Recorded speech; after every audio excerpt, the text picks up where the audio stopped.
Hello Sinausing ngasi mathel jidi yamna hawo mathel ne smoke pork thongbane ado ngasi mathel ji yam hawni khangdane thoingi khoise je kauri ne ngasi je ato topa item khara maju mahaw ingan gena ado sigi smoke pork se aina Instagram da sum thibidagi thengnarakpane smoke pork Manipur haiba adugi Instagram page adagi laibine sigi je ado sijina smoke beef ne siju moidagi pibirakpane adu moidagi pibirakpada item ani maga lairi pickle chicken pickle ne adagi sijina pork bamboo shoot ka ओका तौबा pickle हाइतारे थिगी pickle जी pickle ने अनिमक से pickle ने अपन ओ की pickle सुबुंगो के pickle अमना येन की pickle अदो सिजु गुमाइ तौ गे हाबसे येंमिना जे खोसे दा हाना पिजा गे सिगी जे चिकन पिकल ने थादे ताप से लगी तो मा गुमाइ तौ गिरी येंगो बा खरदी अन मने एबुदी ममांग ना सारे बको अदो सिजना bamboo shoot kini pork bamboo shoot hai pork bamboo shoot hai tare hoi silur hapol kon hapse lo ro kon hapse okay sin aina pork bamboo shoot jin yeng yara adi sabo horje khoi gi rom dan hause ai okhan je khoi gi rom bari hau bujina khotang okhan je nuai dana nuai ya ado pickle gi han hau biro nang de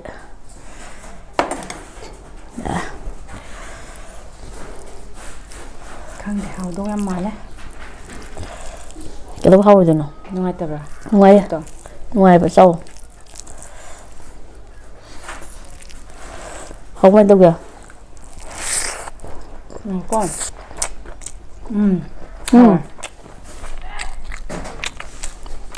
con cần cái lao em không đúng chưa hao hao cái pickle ra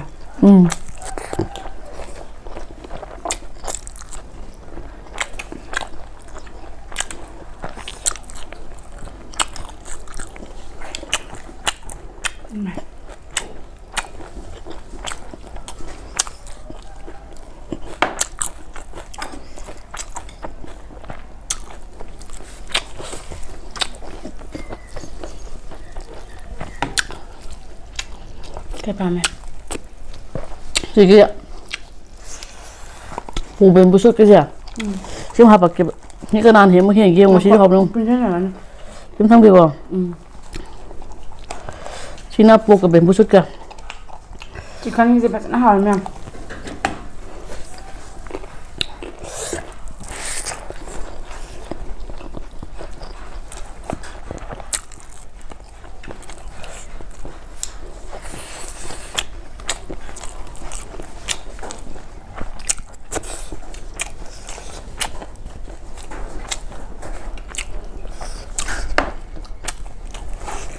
chứ hào ấy hao bờ.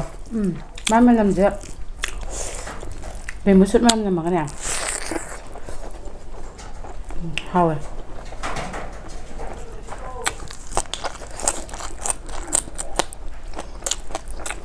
chắc là tôi sẽ hào nữa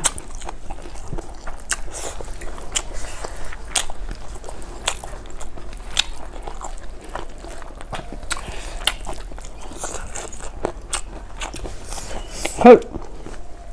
phải nó hào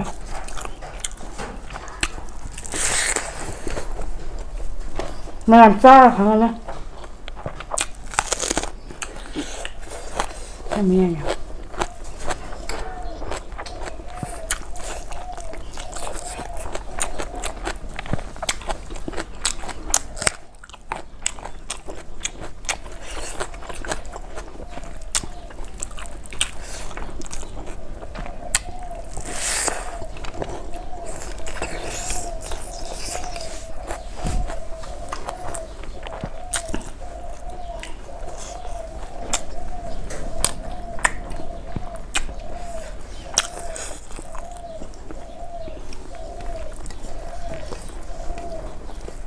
sáng trên này xong rồi đi ba lên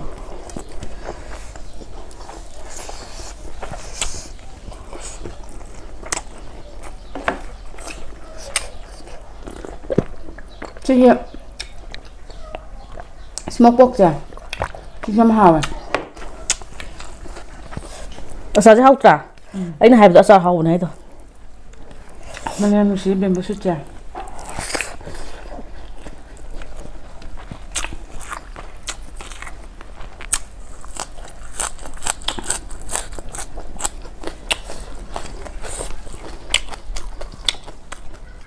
지금 이런다.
아유,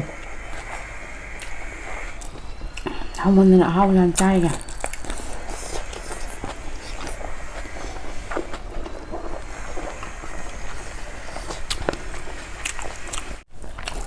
그럼.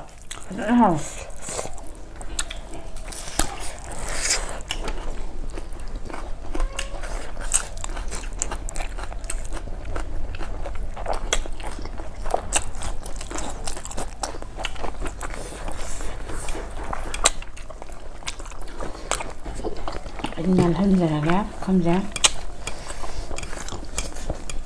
Ừ.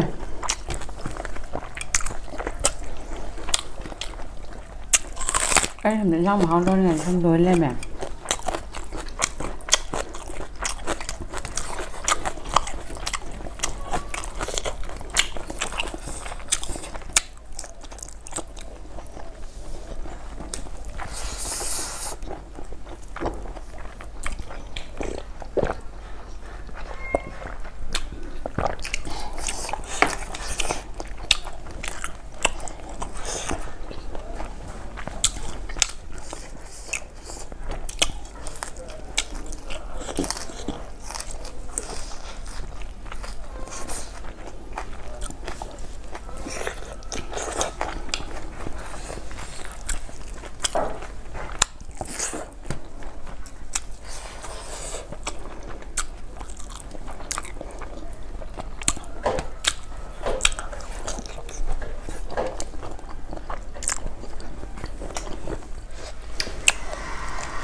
아, 뭐야?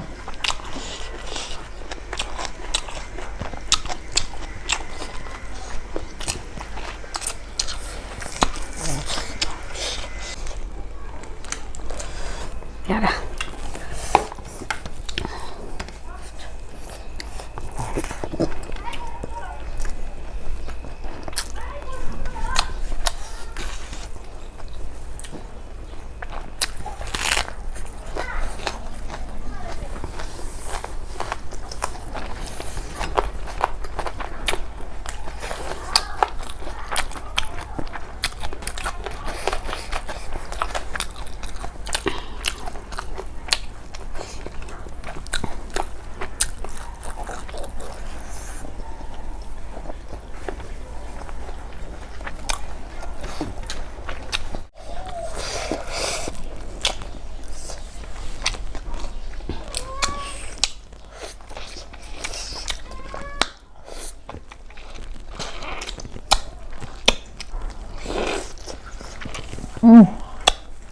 ꯆꯝꯄ꯭ꯔꯥꯒꯗꯤ ꯃꯌꯥꯝ ꯐꯖꯅ ꯆꯨꯞꯄꯒ ꯍꯥꯎꯋꯦ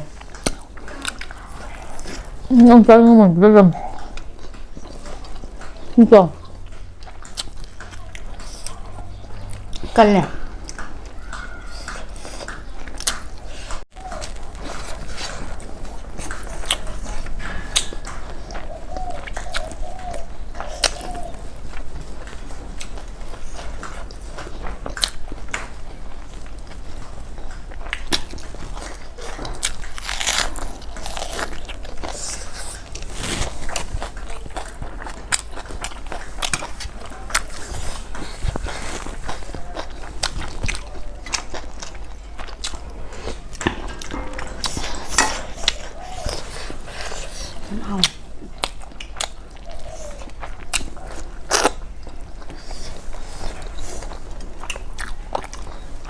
Nè.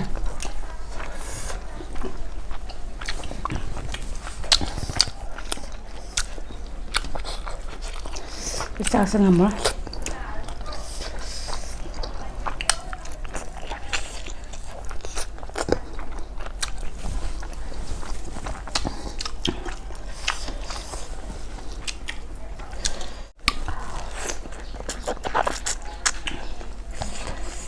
Đây là cắn giả sân này đúng không ạ?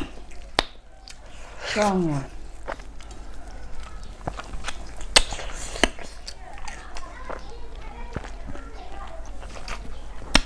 Nào. Ngasi mathal je aigi side gi di am phajana haure smoke pork thong baji am phajana haure adugo magi mahi di khara di leme mahi di thawak tane sidi jasan mangamura adugo si smoke beef su jam hawe adugo yam kan leba ko khuna sa ka sa matam da sum sa matam da khogi khara kan bai ti yam kan badi na ti khara kan le duna maru ama tum ama ni piece ahum mari ga sa bu ani yam ka na jasan badi yaro sidi pham pham na sum tv yeng sum sa ga da bane sidi ado nangi gi side gi di kam kam hauga Cái sạch thì rất hào. hawe sigi magi chagi pickle ani mak tu ju loina hawe ado ngasi di matang sa de lo sela je channel sibu nungai bi like share subscribe to san biro mo mathang video do mo thengnar si